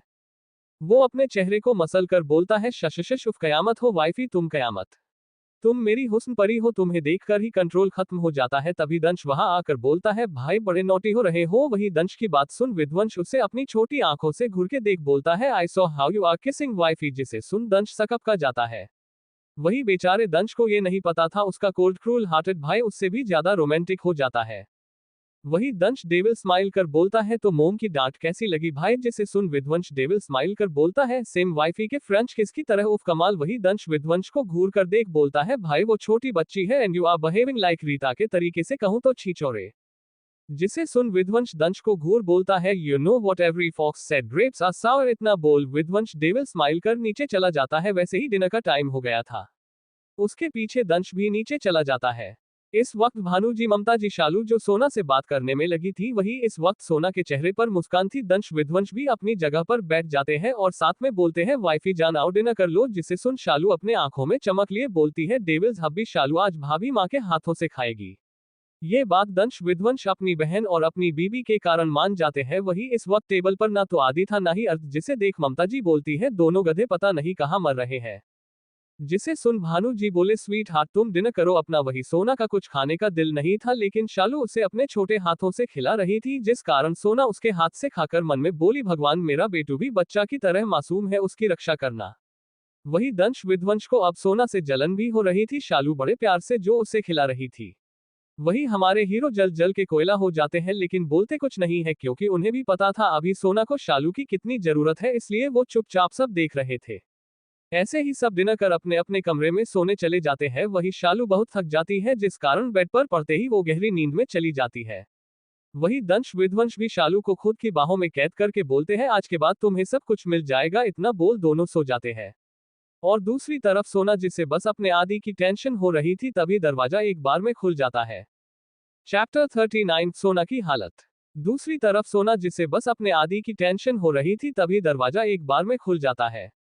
जिसे देख सोना की नजर सामने जाती है, जहां आदि नशे में धूत अंदर आ रहा था। इस वक्त उसकी आंखें कुछ शराब और कुछ जे गुस्से के कारण लाल थी। वही सोना जैसे ही आदित्य को देखती है, वो डर से एक जगह सिमट जाती है। वो कांपती हुई आवाज में कहती है, डिनर कर लीजिए। जिसे सुन आदित्य फटाफट गेट बंद कर अपना कोट उतार देता है और अपनी शर्ट के बटन खोल सोना की तरफ बढ़कर बोलता है, तुमने डिनर कर लिया अभी। सोना कुछ बोलती उससे पहले ही आदित्य बोलता है, ऑफ कोर्स कर लिया होगा, तुम्हें तो रानी वाली जिंदगी जो मिल गई, वो भी भीख में। आई डोंट नो तुम इतनी चीप हो। जिसे सुन सोना का चेहरा उदास हो जाता है। वही आदित्य एकदम से उसके ऊपर कूद जाता है, जिस कारण सोना की चीख निकल जाती है, आह। जिसे सुन आदित्य सोना के होठों पर उंगली रख कहता है, शुश, अगर एक भी आवाज निकाली ना तो सच बता रहा हूं तुम्हारे साथ क्या करूंगा वो मुझे खुद भी पता नहीं है, तो सोच समझ कर बोलो। तुम्हें पता है मेरी क्यूटी मेरी जान है, और तुमने उसकी जगह छीनी है, तो उसकी पनिशमेंट तो बनती है ना, नकली बीबी। ये सब बोलते वक्त आदित्य का चेहरा काला हो जाता है, जिसे देख सोना डर से सिमट जाती है, लेकिन अपने मुंह से एक आवाज नहीं निकालती। तभी आदित्य सोना के होठों पर अपनी ठंडी उंगली बड़े सेंसुली तरीके से चलाने लगता है, जिससे सोना के गुलाबी होठ कांपने लगते हैं। वो कुछ बोलती उससे पहले ही आदित्य सोना के होठों को अपने होठों में कैप्चर कर बुरी तरीके से चूमने और काटने लगता है, जिस कारण सोना के होठों पर बहुत दर्द होता है। वो कभी सोना के अपर लिप्स को बेदर्दी से काटता, तो कभी उसके लोअर लिप्स को, और वही आदित्य के हाथ सोना के सूट के अंदर चले जाते हैं और वो बड़े बेदर्दी से उसके पेट पर अपने नाखून घुसाने लगता है, जिस कारण सोना के आंखों के कोने से आंसू निकल जाते हैं। वो उसके नीचे तड़पने लगती है। ऐसे ही वो आधे घंटे तक बुरी तरीके से सोना के होठों को काट उसके खून को चाटकर उसकी आंखों में देख बोलता है, वैसे कितने मर्दों के साथ सोई हो, आई मीन वजिन हो ना, या पहले ही किसी से सील तुड़वा ली। जिसे सुन सोना को बहुत रोना आता है। वो रो रो कर बोलती है, प्लीज आदि चुप हो जाए। जिसे सुन आदित्य गुस्से में सोना के सीने को बुरी तरीके से मसल देता है, जिस कारण उसकी चीख निकल जाती है। आदित्य अपनी लाल आंखों से बोलता है, तुम्हारी औकात नहीं है मुझे आदि बोलने की, समझी तो अगली बार औकात में बात करना। घटिया औरत, इतना बोल आदित्य सोना के गले को बुरी तरीके से काटने लगता है। वही सोना रो रो कर उसे ऐसा करने से रोकती है, मगर आदित्य नहीं रुकता। लेकिन धीरे धीरे आदित्य सोना के सीने को चूमते चूमते उसकी सलवार निकाल और अपनी पैंट निकालकर उसमें बिना वार्निंग के समा जाता है, जिस कारण सोना तड़प उठती है। वो रो रो कर बोलती है, नहीं ऐसा मत करो, मुझे मार दो प्लीज, पर ये सब मत करो। लेकिन आदित्य किसी राक्षस की तरह सोना पर हावी हो जाता है और बुरी तरीके से उसके साथ इंटीमेट होने लगता है। वही सोना चीख चीख कर बेहोश हो जाती है, लेकिन आदित्य वो बिल्कुल नहीं रुकता। सुबह 5 बजे आदित्य सोना को छोड़ उससे चिपक कर सो जाता है। दूसरी तरफ अर्थ, जो इस वक्त हाथों में चाकू लिए एक लड़के के उंगलियों के टुकड़े कर रहा था, वही उस लड़के की चीखें निकल रही थी, जिसे सुन अर्थ अपनी लाल आंखों से उस लड़के को देख बोलता है, शुश, एक आवाज नहीं वरना इतना बोल। अर्थ उस लड़के के हथेली पर चाकू 4 से 5 बार भोंक देता है, जिस कारण उस लड़के की चीख निकल जाती है। आदित्य उसे देख अपनी डरावनी आवाज में बोलता है, तेरी इतनी हिम्मत, तूने मेरे रसमलाई को रुलाया, उसकी सजा तो तुझे भुगतनी पड़ेगी। जिसे सुन वो लड़का कौंप जाता है और खुद के दर्द को कंट्रोल कर बोलता है, I don't know what are you talking, आप किसकी बात कर रहे हैं। जिसे सुन अर्थ उसकी दूसरी उंगली काट कर बोलता है, अंश, मेरा अंश, जिसे तूने इसी अपने गंदे हाथों से मैसेज करता था, और तो और मेरे अंश से तुझे घिन आती है ना। आज तुझे ऐसा बना दूंगा कि सबको तुझे देख घिन आने लगेगी। Wait and watch. तो गाइस, ये और कोई नहीं कुणाल है, जिसके कारण हमारे अंश के आंखों में आंसू आ गए थे, और उसके मिस्टर हैंडसम जिनकी नजर हर समय उस पर होती है, उन्होंने इसे उसी वक्त किडनैप कर लिया। एंड ये चीज हमारे डेविल्स अच्छे से जानते हैं। इतना बोल अर्थ उसके आंखों के पास चाकू से वार कर देता है, जिस कारण उसकी दर्दनाक आह निकल जाती है और वो वही बेहोश हो जाता है। वही अर्थ उसके खून से सने हुए चाकू को सूंघ कर बोलता है, अफ रसमालाई, तुम्हारे कारण पता नहीं कितनी जान जाएगी। इतना बोल वो तेज से चिल्ला कर बोलता है, I am psycho for you माई रसमालाई। ये सब अर्थ बहुत जुनून से बोल रहा था। अगर इस वक्त अंश अपने मिस्टर हैंडसम को देखता तो पक्का डर जाता। अवस्थी हाउस। समर, अवस्थी, करण, सिया। अंश के पापा जब से वो सिया से मिले उन्हें अजीब लगने लगा। उन्हें सिया को देख एक अलग ही नेगेटिव वाइब आ रही थी, लेकिन वो मन का धोखा मान कुछ नहीं बोलते। वही सिया का कमरा, इस वक्त सिया के हाथों में दंश, विध्वंस और आदित्य की फोटो थी, जिसे देख वो किसी पागल की तरह बोली, पहले मुझे सिर्फ आदि चाहिए था, लेकिन जब से तुम दोनों को देखा है तब से मेरा दिल तुम्हारा हो गया। एंड तुम तीनों को अगर मैंने अपना ना बनाया तो मेरा नाम सिया गुप्ता नहीं। इतना बोल सिया डेविल स्माइल कर बोली, सब कुछ मेरा होगा, और सोना तुझे तो इतना तड़पाऊंगी कि तू खुद को मारने की भीख मांगेगी। जब तक तेरा तोता मेरे पास है तेरी जबान नहीं खुलेगी। इतना बोल वो किसी पागल की तरह हंसने लगती है। अगली सुबह आदित्य, जिसकी नींद धीरे धीरे खुलती है, उसका चेहरा इस वक्त सोना के गले में था, जिस कारण उसे सॉफ्ट सॉफ्ट महसूस होता है। आदित्य 2 मिनट अपना चेहरा सोना के गले में रगड़ के निकालता है, तभी उसकी नजर सोना के बेजान शरीर पर पड़ती है, जहां उसकी हर एक हिस्से पर काटने के निशान थे और कहीं से तो अभी भी खून आ रहा था, जिसे देख आदित्य घबरा जाता है और उसकी नजर खुद की हालत पर जाती है। अब उसे यकीन हो गया था कुछ तो हुआ था, तभी उसे रात की सारी हरकत याद आ जाती है, जिस कारण आदित्य को दिल में बहुत दर्द होता है। वो फटाफट डॉक्टर को कॉल कर सोना की बॉडी को क्लीन करता है और उसे नेटी बिस्तर पर सुला कंबल ओढ़ा देता है। ऐसे ही कुछ देर में डॉक्टर आ सोना की हालत देख शोक हो जाती है और गुस्से में बोलती है, किसी ने इनका बुरी तरीके से रेप किया है। जिसे सुन आदित्य की आंख बंद हो जाती है। वही डॉक्टर आदित्य को कुछ दवाई दे चली जाती है। इस वक्त सुबह के 12 बज रहे थे, जिस कारण कोई घर पर नहीं था। ममता जी भानु जी के साथ ऑफिस गई थी। वही हमारे हीरो हमारी छोटी सी हीरोइन को लेकर स्कूल। वही आदित्य किसी पत्थर की तरह सोना के बगल में बैठा रहा।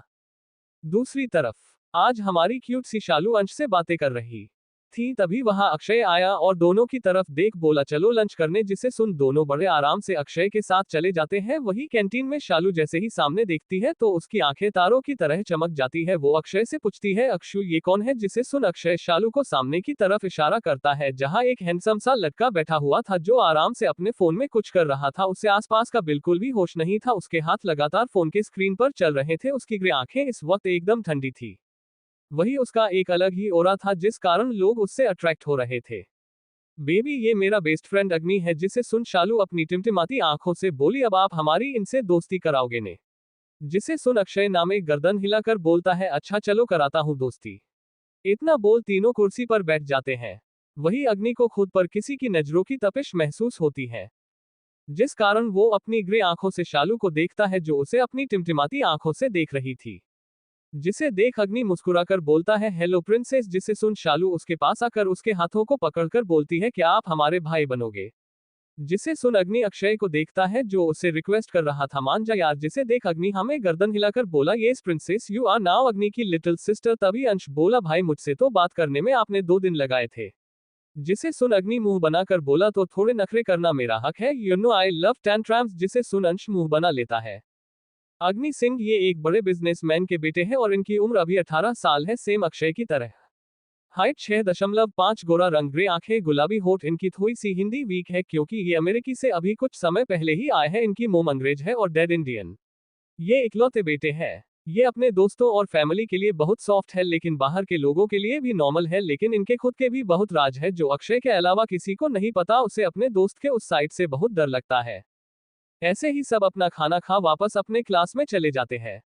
वही दंश विध्वंस को देख बोलता है भाई डू यू थिंक सोना ठीक होगी। जिसे सुन विध्वंस खिड़की से पूरा शहर देख बोलता है I don't know but she is our sister, वो सब संभाल लेगी एंड वी नो आदित्य। जिसे सुन दंश कुछ नहीं बोलता, वो भी खिड़की से सब देखने लगता है। Chapter 40 rape. वही आदित्य को खुद की हरकत पर बहुत गुस्सा आ रहा था। धीरे धीरे 2 घंटे बीत गए थे और वही आदित्य सोना का हाथ पकड़ एकटक उसे देख रहा था। धीरे धीरे सोना को होश आ जाता है, वो अपनी आंखें धीरे धीरे खोलती है। तभी उसकी नजर आदित्य पर पड़ती है। आदित्य को देख वो डर जाती है और उसे जोर से धक्का मारकर रोते हुए बोलती है प्लीज लीव मी। इतना बोल वो खुद में सिमट जाती है और कांपने लगती है। जिसे देख आदित्य के आंखों में नमी आ जाती है। आदित्य सोना को देख बोलता है सोना बच्चा प्लीज तुम शांत हो जाओ। वही सोना आदित्य की आवाज सुन और रोने लगती, जिसे देख आदित्य को बहुत तकलीफ हो रही थी। लेकिन आदित्य को ये बात भी पता थी सोना को इस हालत में छोड़ना भी सही नहीं है। पता नहीं उसके दिमाग में क्या आता है, वो प्यार से बोलता है क्यूटी पाई कम हियर। जिसे सुन सोना जो अब तक रो रही थी वो फटाफट आदित्य के ऊपर कूद जाती है और उसके सीने से लगकर रोने लगती है। वही आदि भी उसे खुद के सीने से लगाकर अपनी आंखों में नमी लिए वो प्यार से उसके सर पर हाथ रखकर उसे शांत कराता है। ऐसे ही 1 घंटे से सोना आदित्य के सीने से लगी हुई थी। जैसे ही वो थोड़ी शांत होती वैसे ही आदित्य उसे खुद से दूर कर बोलता है सोना देखो मुझे। जिसे सुन सोना आदित्य को देख एक बार फिर डर जाती है, जिस कारण आदित्य को बहुत बुरा लगता है। वो वहां से उठकर चला जाता है। वही सोना फिर से रोने लगती है और बोलती है सॉरी आदि मैं क्या करूं, आपको देखकर मुझे डर लग रहा है जबकि जानती हूं कल आप होश में नहीं थे वरना आप कभी ऐसा नहीं करते। इतना बोल सोना रोने लगती है। शाम का समय। आज अवस्थी फैमिली RS हेवन में आई हुई थी और वही हॉल में सारी फैमिली बैठी हुई थी। दंश और विध्वंस के बीच में शालू बैठी हुई थी जो दंश विध्वंस के हाथों से खेल रही थी। वही उन दोनों का ध्यान अपनी छोटी सी वाइफ और अपने फोन में था, बाकी तो उन्हें किसी से मतलब नहीं था। वही आदित्य अर्थ एक साथ बैठे थे। जहां आदित्य आज गुमसुम था वही अर्थ एकटक सामने देख रहा था। जहां अंश करण और अक्षय के बीच में बैठकर अपने दोनों भाइयों से कुछ न कुछ बोलकर हंस रहा था। वही पूरा परिवार अंश के हरकत देख हंस रहा था। वही अर्थ दीवानों की तरह एकटक अंश को देख रहा था। वही सिया जिसे लगा था सारी अटेंशन उसे मिलेगी लेकिन कोई उससे कुछ बात नहीं कर रहा था। वही उसकी नजर दंश विध्वंस पर थी और साथ में शालू पर भी। उसे अभी ये नहीं पता था दंश विध्वंस शालू के हस्बैंड है। उसे लगा शालू कोई गेस्ट है क्योंकि प्रताप फैमिली में कोई प्रिंसेस है, ये बात किसी को नहीं पता थी। वही सिया को शालू को देख बहुत गुस्सा आ रहा था, एक तो उसकी खूबसूरती से तो दूसरा उसका दंश विध्वंस के इतना नजदीक बैठने से। उसे ये सब बिल्कुल पसंद नहीं आ रहा था। तभी उसकी नजर सामने गई जहां सोना सीढ़ियों से उतर कर आ रही थी। इस वक्त उसने पिंक रंग का कुर्ता और प्लाजो पहना था। हाथों में भरकर चूड़ी, आदित्य के नाम का मंगलसूत्र और मांग में सिंदूर, लेकिन अभी भी सोना के चेहरे पर थकावट देखी जा सकती थी। वही उसे देख सिया डेविल स्माइल कर तेज से बोली सोना तुम अपने ससुराल में किस तरह के कपड़े पहने हैं, ऊपर से इतने समय बाद नीचे आए हो और बेचारी आंटी ने आज सारा खाना अकेले बनाया है, तुम्हें नहीं लगता थोड़ी आंटी की हेल्प करनी चाहिए। ये सब बात वो बड़ी मासूमियत से कह रही थी जैसे उसे ममता जी की पता नहीं कितनी फिक्र हो, लेकिन ममता जी और बाकी किसी को सिया की बात पसंद नहीं आई। वही दंश विध्वंस का ध्यान पूरा शालू पर था जो सिया को गुस्से में घूर रही थी, जिससे उसका गोरा चेहरा एकदम लाल टमाटर की तरह लाल हो गया था। अभी शालू कुछ बोलती दंश विध्वंस शालू को देख धीरे से बोले शुश डोंट से एनीथिंग। अभी शालू कुछ बोलती उससे पहले ममता जी सोना के पास आई। सोना जैसे ही उनका आशीर्वाद लेने को झुकी वैसे ही उसके बाल पीछे हो गए, जिस कारण उसके गर्दन पर लव बाइट दिख रहे थे, जिसे सिया ने देख लिया था। अब तो उसका पारा हाई हो गया था। तभी उसे ममता जी की आवाज आई जो सोना से बोल रही थी सोना बच्चा अभी आपको आराम करना चाहिए था ना और आप ऐसे नीचे आ गई।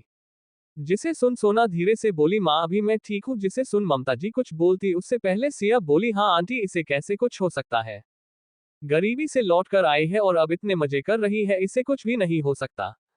मेरे आदि को मुझसे दूर करने वाली जिसने मेरी जगह छीनी उसे क्या ही हो सकता है, दुख तो मुझे हो रहा है। इतना बोल सिया रोने लगी, जिसे देख किरण जी सिया को खुद के गले लगाकर शांत करने लगी। वही अंश मुंह बनाकर बोला, भाई आप लोगों को नहीं लगता ये रियल भूतनी है? जिसे सुन अक्षय और करण उसे घूर कर देखने लगे, जिसे देख अंश अपने दांत दिखा देता है। वही करण और अक्षय को भी अपनी बहन से ये उम्मीद नहीं थी, लेकिन उन्होंने सोचा बेचारी इतने साल बाद आए और जिससे प्यार करती थी उसकी शादी किसी और से हो गई, इसलिए दुखी है। वही ममता जी धीरे से सोना के कान में बोली, आपकी किस्मत में आदि है, आपने किसी से कुछ नहीं छीना, इसलिए उन्हें इग्नोर करो, वो अभी बच्ची है।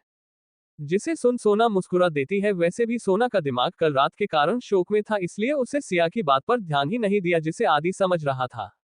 तभी सिया दोबारा बोली, मोम मैं कैसे शांत रहूं, इस लड़की ने मुझसे मेरा आदि छीन लिया।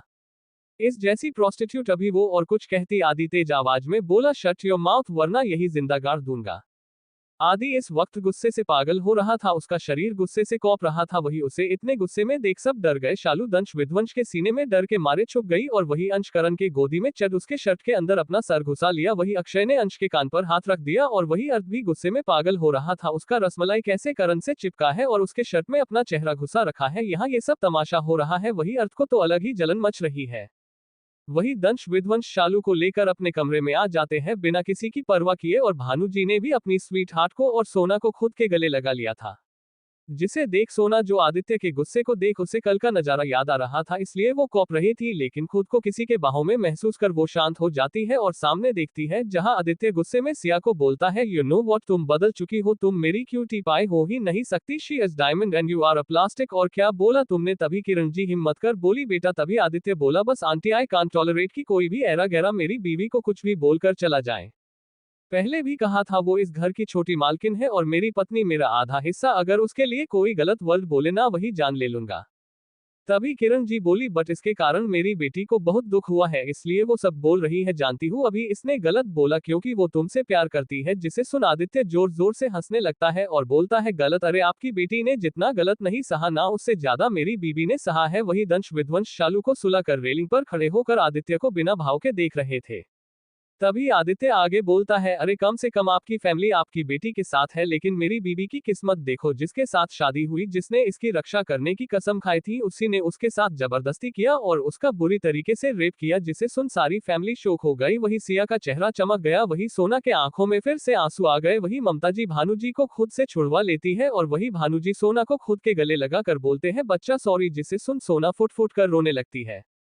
वही ममता जी की आंखें गुस्से से लाल थी, वो सीधा आदित्य को जोर से थप्पड़ खींचकर मार देती है, जिससे आदित्य का चेहरा एक साइड झुक जाता है। वही करण अक्षय अंश को ऊपर लेकर चले जाते हैं और शालू के पास रहने को बोल नीचे आ जाते हैं। वही ममता जी आदित्य का कॉलर पकड़कर बोलती है, छी घिन आ रही है हमें अपनी परवरिश पर इतना बोल। वो आदित्य को 4-5 थप्पड़ मारती है, जिस कारण उनका हाथ लाल हो जाता है। वही दंश विध्वंस ये देख नीचे आ जाते हैं। तभी ममता जी रोते हुए बोलती है, शायद हमने आपको औरत की इज्जत करना नहीं सिखाया था, तभी आपने इतना घिनौना काम किया है, आपको इसकी सजा मिलेगी। आदित्य जिसे सुन आदित्य अपनी आंखें बंद कर लेता है।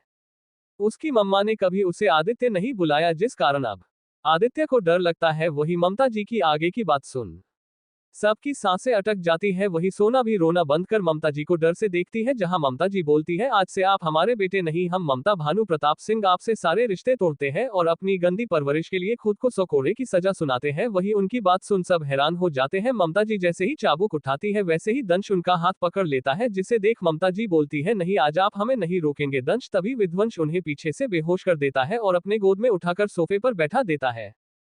तभी सिया चिल्ला कर बोलती है, सब इस मनहूस लड़की के कारण हो रहा है, हर चीज का कारण ये घटिया लड़की है। जिसे सुन विध्वंस सिया के पास आ उसे खींच के थप्पड़ मार देता है, जिस कारण वो बेहोश हो जाती है। वही किरण जी कुछ भी नहीं बोलती, ना ही उनके हस्बैंड और ना ही करण और अक्षय। आधे घंटे बाद ममता जी को होश आता है तो सामने देखती है जहां इस वक्त आदित्य शर्टल्स हो खुद के पीठ पर कोड़े बरसा रहा था। वही पूरी फैमिली चुपचाप उसे देख रही थी। वही सोना आदित्य के पास जाने के लिए रो रही थी, लेकिन विध्वंस उसे खुद के सीने से लगाकर बोला, ही डिजर्व इट सोना, तुम कहीं नहीं जाओगी, जिस कारण सोना फुट फूट कर रोने लगती है। उसे आदित्य का दर्द बर्दाश्त ही नहीं हो रहा था। वही ममता जी सुनी आंखों से आदित्य को देख रही थी। आदित्य ने खुद को खून से लपड़ कर लिया था, लेकिन उसे फिर भी फर्क नहीं पड़ रहा था, उसका सारा ध्यान अपनी बीवी पर था। तभी आदित्य बोला, गार्ड्स लेकर आओ। जिसे सुन कुछ गार्ड्स कुछ सामान रखकर जाते हैं और जिसे देख सोना की जान ही हलक में आ जाती है। Thanks for watching video, subscribe for more interesting story audio.